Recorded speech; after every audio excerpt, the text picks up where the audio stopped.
भगवान बुद्ध ने कहा है, अपने दिए आप बनो।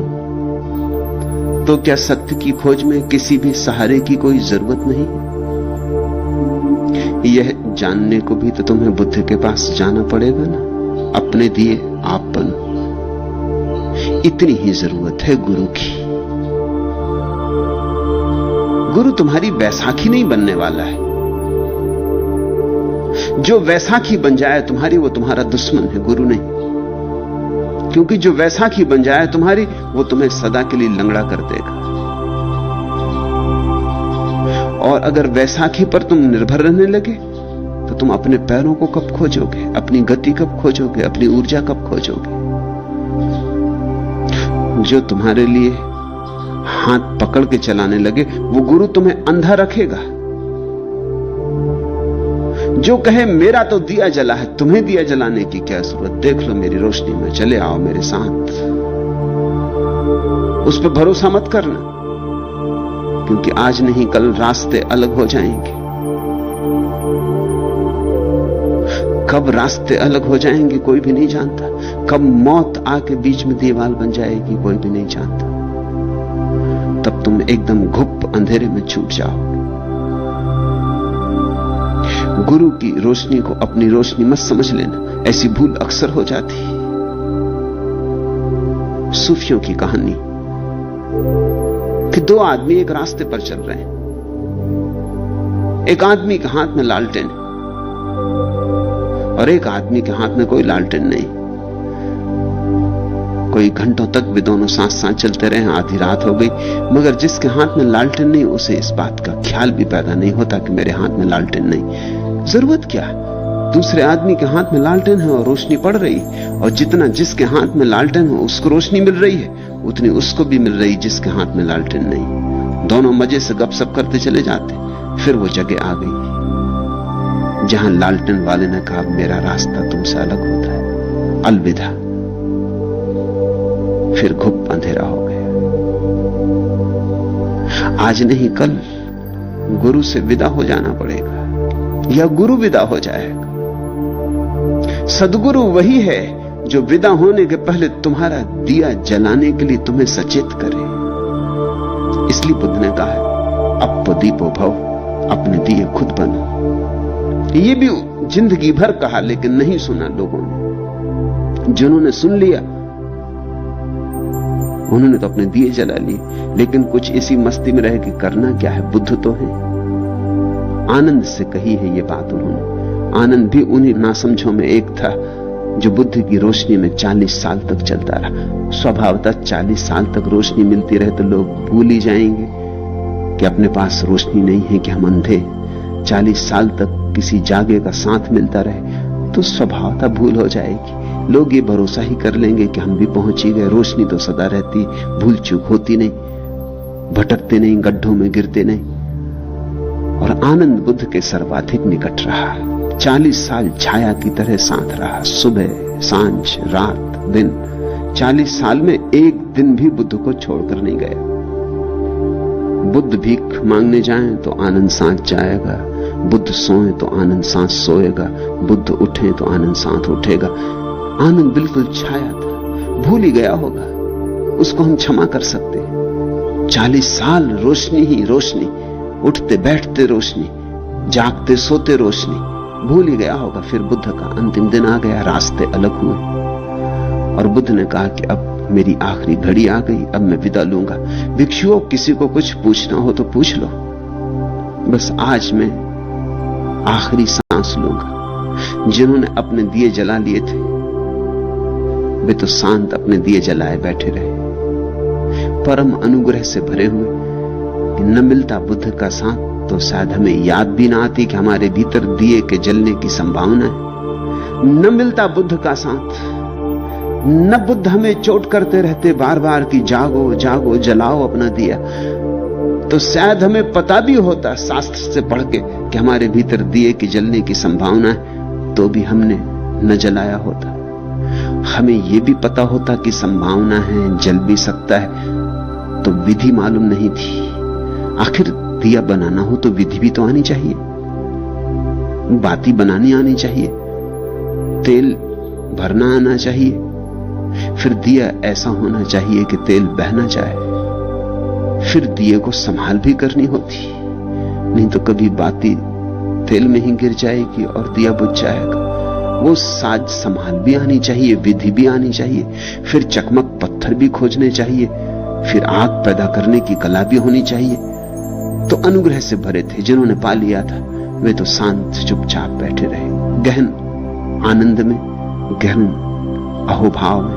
आनंद धाड़ मार कर रोने लगा। उसने कहा, ये आप क्या कह रहे हैं, ये कहो ही मत, मेरा क्या होगा। आ गया रास्ता अलग होने का क्षण। आज उसे पता चला कि 40 साल मैं तो अंधा ही था, ये रोशनी उधार थी, ये रोशनी किसी और की थी। और ये विदाई का क्षण आ गया, और विदाई का क्षण आज नहीं कल देर अबेर आएगा ही। तब बुद्ध ने कहा था, आनंद कितनी बार मैंने तुझसे कहा, अब दीपो भव, अपना दिया बन। तू सुनता नहीं, अब तू समझ। 40 साल निरंतर कहने पर तूने नहीं सुना, इसलिए रोना पड़ रहा है। देख उनको जिन्होंने सुना, वो दिया बने शांत अपनी जगह बैठे। बुद्ध के जाने से एक तरह का संवेग है। इस अपूर्व मनुष्य के साथ इतने दिन रहने का मौका मिला, आज अलग होने का क्षण आया तो एक तरह की उदासी है, मगर धाड़ मार के नहीं रो रहे, क्योंकि ये डर नहीं है कि अंधेरा हो जाएगा। अपना अपना दिया उन्होंने जला लिया है। तुम पूछते हो, भगवान बुद्ध ने कहा है अपने दिए आप बनो, तो क्या सत्य की खोज में किसी भी सहारे की कोई जरूरत नहीं है? ये जरा नाजुक सवाल है। नाजुक इसलिए कि एक अर्थ में जरूरत है और एक अर्थ में जरूरत नहीं। इस अर्थ में जरूरत है कि तुम अपने से तो शायद जाग ही ना सकोगे, तुम्हारी नींद बड़ी गहरी, कोई तुम्हें जगाए। लेकिन इस अर्थ में जरूरत नहीं है कि किसी दूसरे के जगाने से ही तुम जाग जाओगे। जब तक तुम ही ना जागना चाहो, कोई तुम्हें जगा ना सकेगा। और अगर तुम जागना चाहो तो बिना किसी के जगाए भी जाग सकते हो, यह संभावना है। बिना गुरु के भी लोग पहुंचे, मगर इसको जड़ सिद्धांत मत बना लेना कि बिना गुरु के कोई पहुंच गया तो तुम भी पहुंच जाओगे। मेरे पास लोग आ जाते, वो कहते हैं आपसे एक सलाह लेनी, अगर गुरु ना बनाए तो हम पहुंच सकेंगे कि नहीं। मैंने कहा कि तुम इतनी ही बात खुद नहीं सोच सकते, इसके लिए भी तुम मेरे पास आए। तुमने गुरु तो बना ही लिया। गुरु का मतलब क्या होता है? किसी और से पूछने गए, ये भी तुम खुद न खोज पाए। मुझसे लोग आके पूछते हैं कि आपका गुरु कौन था? हमने तो सुना आपका कोई गुरु नहीं था। जब आपने बिना गुरु के पा लिया तो हम क्यों ना पालेंगे? मैं उनसे कहता हूं, मैं कभी किसी से यह भी पूछने नहीं गया कि बिना गुरु के मिलेगा कि नहीं। तुम जब इतनी छोटी सी बात भी खुद निर्णय नहीं कर पाते हो, तो उस विराट सत्य के निर्णय में तुम कैसे सफल हो पाओगे? तो एक अर्थ में गुरु की जरूरत है और एक अर्थ में जरूरत नहीं है। अगर तुम्हारी अभिप्सा प्रगाढ़ हो तो कोई जरूरत नहीं। लेकिन जरूरत या गैर जरूरत, इसकी समस्या क्यों बनाते हो? जितना मिल सके किसी से ले लो, मगर इतना ध्यान रखो कि दूसरे से लिए हुए पर थोड़े दिन काम चल जाए। अंततः तो अपनी समृद्धि खुद ही खोजनी चाहिए। किसी के कंधे पर सवार होकर थोड़ी देर चल लो, अंततः तो अपने पैरों का बल निर्मित करना ही चाहिए। रास्ता सीधा साफ है। प्रबल प्रयास हो तो अकेले भी पहुंच जाओगे। रास्ता इतना सीधा साफ है कि इस पे किसी के भी साथ की कोई जरूरत नहीं। लेकिन अगर अकेले पहुंचने की हिम्मत न बनती हो तो थोड़े दिन किसी का साथ बना लेना, लेकिन साथ को बंधन मत बना लेना। फिर ऐसा मत कहना कि बिना साथ के हम जाएंगे ही नहीं तो तुम कभी ना पहुंचोगे। क्योंकि सत्य तक तो अंततः अकेले ही पहुंचना होगा। एकांत में ही घटेगी घटना।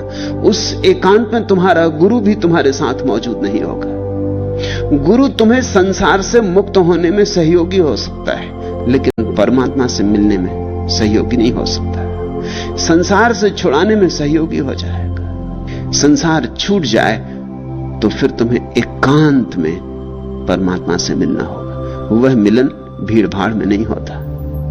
किस कदर सीधा सहल साफ है यह रास्ता देखो, न किसी साख का साया है, न दीवार की टेक, न किसी आंख की आहट, न किसी चेहरे का शोर, न कोई दाग जहां बैठ के सुस्ताए कोई, दूर तक कोई नहीं, कोई नहीं, कोई नहीं। चंद कदमों के निशान, हां कभी मिलते हैं कहीं, साथ चलते हैं जो कुछ दूर, फकत चंद कदम, और फिर टूट के गिरते हैं ये कहते हुए, अपनी तन्हाई लिए आप चलो, तन्हा अकेले, साथ आए जो यहां कोई नहीं, कोई नहीं। किस कदर सीधा सहल साफ है यह रास्ता देखो।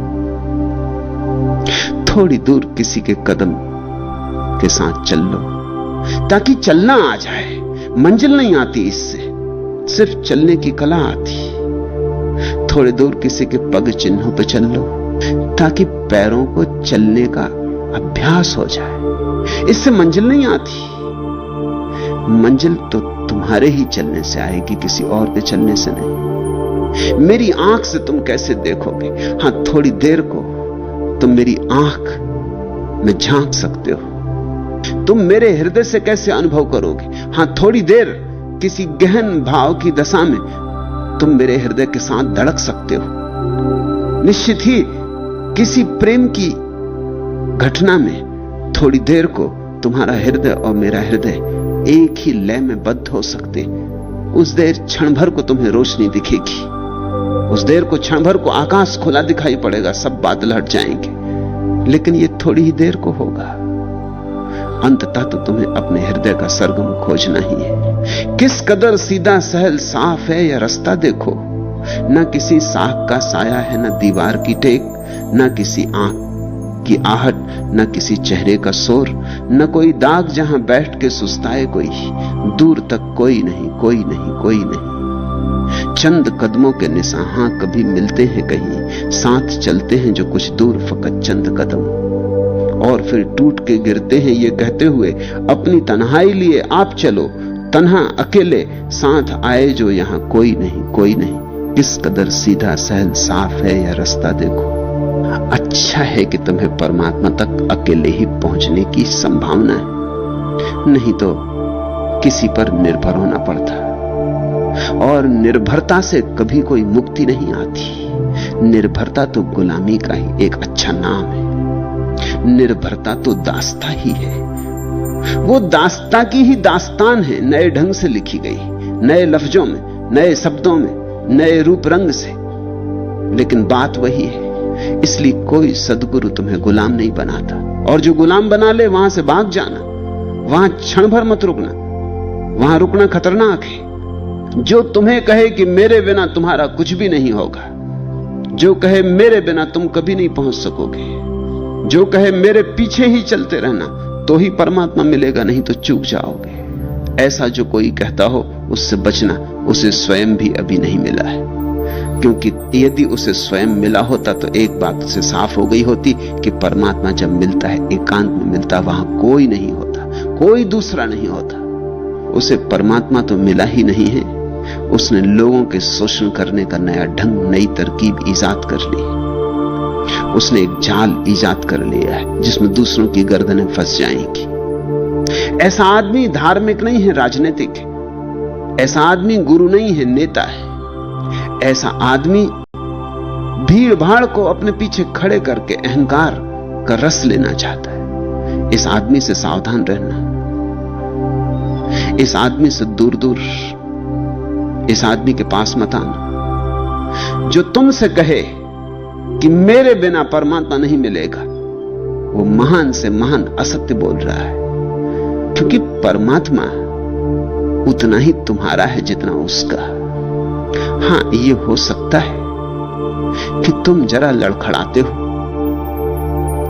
वो कम लड़खड़ाता है, या उसकी लड़खड़ाहट मिट गई और वो तुम्हें चलने का ढंग, शैली सिखा सकता है। हां, ये हो सकता है कि उसे तैरना आ गया और तुम उसे देख के तैरना सीख ले सकते हो, लेकिन उसके कंधों का सहारा मत लेना, अन्यथा दूसरा किनारा कभी ना आएगा।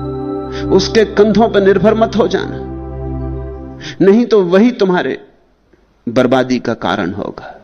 इसी तरह तो ये देश बर्बाद हुआ। यहां मिथ्या गुरुओं ने लोगों को गुलाम बना लिया। इस मुल्क को गुलामी की आदत पड़ गई, इस मुल्क को निर्भर रहने की आदत पड़ गई।